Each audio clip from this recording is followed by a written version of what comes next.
To the moon, skr skr, broom broom. Yung pala yung road trip na kanta na yon. Dahil sa episode na to, dumayo tayo sa Benguet at ito pala yung ibig sabihin, yung to the moon na road trip. Pupuntahan po natin ang iba't ibang destination sa Kapangan. Makikilala po natin si Mayor, of course.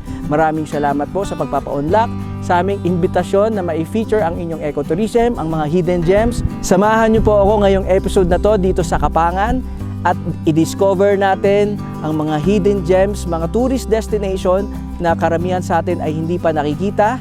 At syempre, tulungan po natin na ma-boost ang kanilang ecotourism. Bago po muna kayo pumunta sa ibang bansa, dayuhin niyo po muna ang magagandang destination dito sa Pilipinas. Ngayong episode dito naman sa Kapangan, Benguet.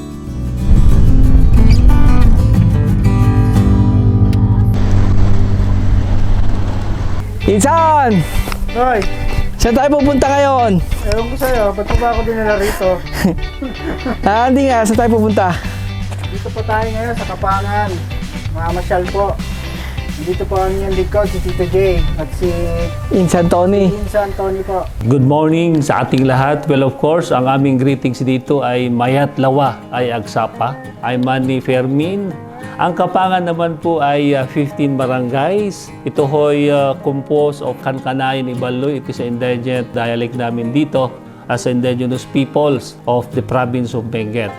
Kapangan, ang aming pong boundary is La Union. Kasama natin si munisipyo ng Kibungan, munisipyo ng Atok, at syempre naman yung pinaka-first na munisipyo ng Tublay na papasok dito sa Kapangan. Ang sabi nga natin, ang ating mga programa dito is tungkol naman po sa agritourism, sa turismo, at ating mga opening sa ating mga kalsada. Which I know that you are much welcome to come here. Because Kapangan is a simple town. Wala namang problema dito. From Baguio City only is kung walang traffic 1 hour from the city of Baguio. Nakikita po natin ang ating mga kapaligiran. Ito ho yung ating pong number 1 to promote our good culture and tradition. Well, of course, number 1 ho yung environment. Na gusto namin na ito ho yung ating pong bayan na manatili ang mukha ng probinsya dito. Walang malalaking building, walang Jollibee dito, walang McDo dito at kung ano-ano pa. Ang importante is we have to preserve yung maganda na ating pong kultura, tradisyon ng mga Pilipino.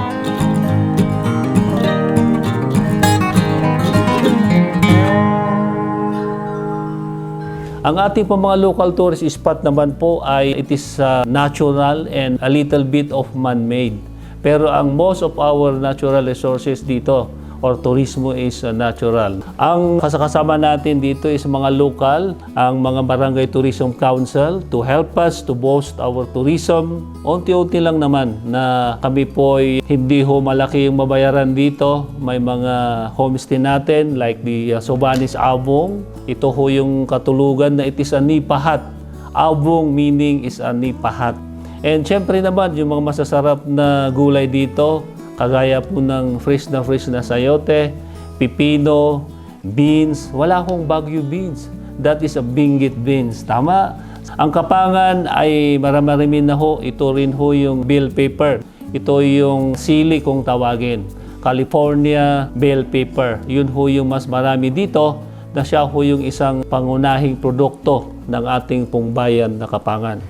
And thank you for pagpapa-unlock sa invitation, especially kay Mayor Manny. Nandito po ang Agri sa Agri para mabigyan din po ng mas malawak na awareness ang ating mga kababayan na nandito ang Kapangan. For me as a content creator, it is my advocacy to promote yung agriculture natin, especially for our young generation or aspiring, kahit na bata man o matanda.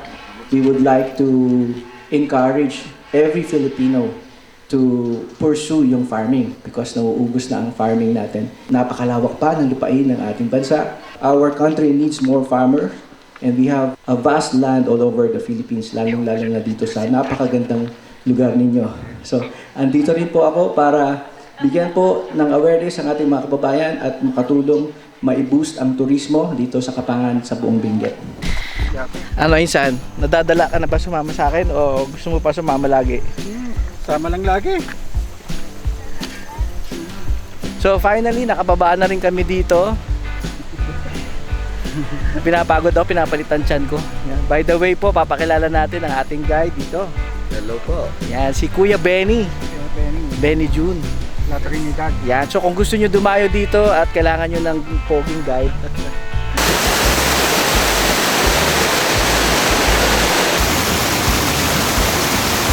Jason!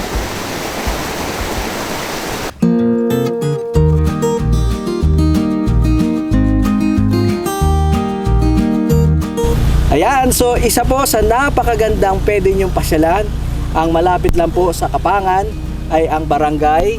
Bilang Bilis. Ayan, syempre ito parang rice terraces din dito katulad ng Sagada. Meron din pala sila dito. So, mababawasan na kayo ng 7 oras kasi kung from here ata ilang oras ang pupuntang Sagada? From Baguio to Sagada is 7 hours ata. 7 to 8 hours. 7 to 8 hours. Oh. Pero ito po isa sa hidden gem. Tingnan nyo naman yung background sa likuran ng napakagandang lugar. At ito po ay bihira pang mapuntahan ng mga turista. Dahil nagtatago po dito ang mga magagandang magsasaka na nagtatanim ng Palay. Ayan. Ano pong pangalan nyo, Nay? Ako po si Kagawad Diana Bilino. Ayan, si Lorna Mincy. Ayan. So ilang years na po kayo nagtatanim ng palay dito? Matagal na po, sir. Mga 10 years? Yes po. More than pa? More than pa. Ayan, Nay, turuan nyo ako magtanim. Paano ba? Gano'n ba karami yung binhi na kukunin ko dito? Hindi naman. Yan, Wala. ganyan. Pwede na yan, ganyan. Oh. Yan. Nawa po yan ang tinanim ko, contribution ko sa agrikultura, isang butil. Yan. Agree po ba kayo sa agri? Opo. So, Agree na approve tayo agree. dyan. Approve tayo dyan.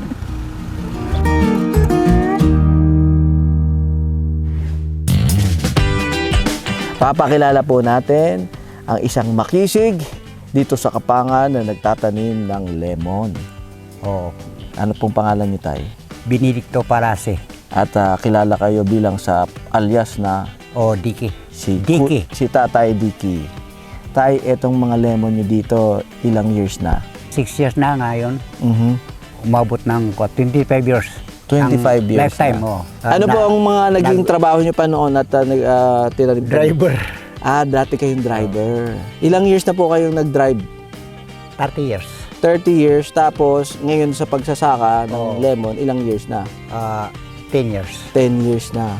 Sa mga kasama kong farmer. Itong pang kapatid niya itong galing sa Laguna. Si Tito J. Tito J. Ayan. Maraming salamat din. Taraki naman at pumunta dito sa atin, Kapangan. Mhm. Datakan, Bantayan. Salamat. Ayun. Agree ba kayo sa agree? Oo. Approve. Approve dun. Sa camera, ganun tayo. Ayun. Agree.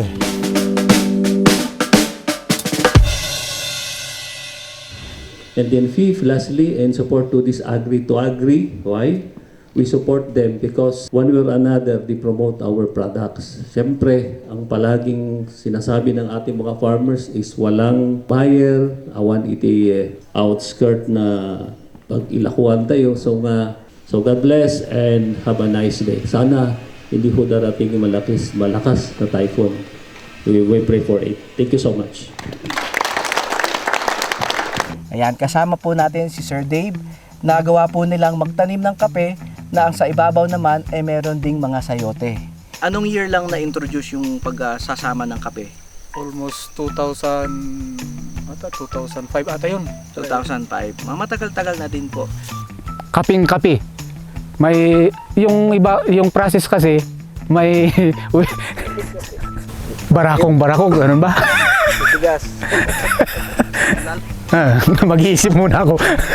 Ang lasa ng kape dito sa Kapangan kasi matapang ang pagkakuan mo. Kaya yung mga coffee lovers, kung matingman nyo lang ang kape ng Kapangan, talagang may in love kayo sa kape ng Kapangan dahil kahit hindi asukalan, pwede na. Tangkilikin natin ang produktong Pilipino. Meron ka ng kape, meron ka pang Sir Dave na makisig. Pwede ba? At Sir Dave, agree ka ba sa agree? Agree sa agree. Ayun. Yung bundok po sa likuran natin, ang Dakigawan Mountain, siya po ay nakilala bilang Santa Claus po. Meron din pong image daw ni Santa Claus doon, kino-close upan natin ngayon. At Pag sa malayo, makikita nyo naman ito ay side view ng tinatawag nilang Sleeping Lion. Yan, isa po sa parang iconic place dito pag dumalaw kayo dito sa Kapangan at dumalaw kayo sa mga karatig barangay nila. Pumasyal na po kayo sa Kapangan dahil marami po kayong madidiscover dito. Yee! Ano, Insan? Pagod ka na. Gutom na ako! Dito na po tayo ngayon sa hanging bridge. So, Jay, thank you sa pagdala mo sa amin dito. Mari? Ganda. Yun o. Woohoo! Kita! Kita! Yeah! Nanginginig. Nakakaba. Yan, isa na naman po itong activities na pwede nyong gawin dito sa Kapangan. Kung kayo ay hindi matatakutin, tulad ko, nakakapit. Ayan po yung babagsakan mo pag nagkamali ka.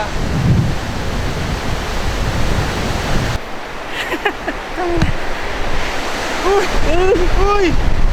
Ano, kaya pa? Ba't nanginginig tuhod mo? First time ko lang ako kanina nakarating dito sa mga ganitong heights. Kaya wag mo na akong tatakutin, please. Mag-move forward ka na. Gusto ko na maligo sa batis. Uy, Insan, wag. First time ko lang dito Parang ayoko na pong bumalik dito. Ha? Bumaba? Tatawid na po ako. Doon na lang ako sa may batuhan dadaan namin. Pabalik na daw. Wala ko nandito pa naman. Iba daw yung daan eh. Bihira naman oh. Ano, kaya? Be-break muna tayo. Nanginginig tuhod mo.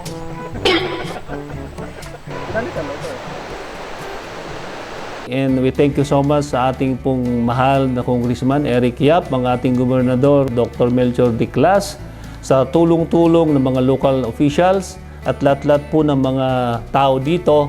Ang ating number one na tourist spot dito ay ang mga tao. Kahit na ho maganda ang tanawin, kung hindi ho yung tao o yung ating pong kasakasama dito na sila ho'y masasaya, minsan nga lang mahiyain.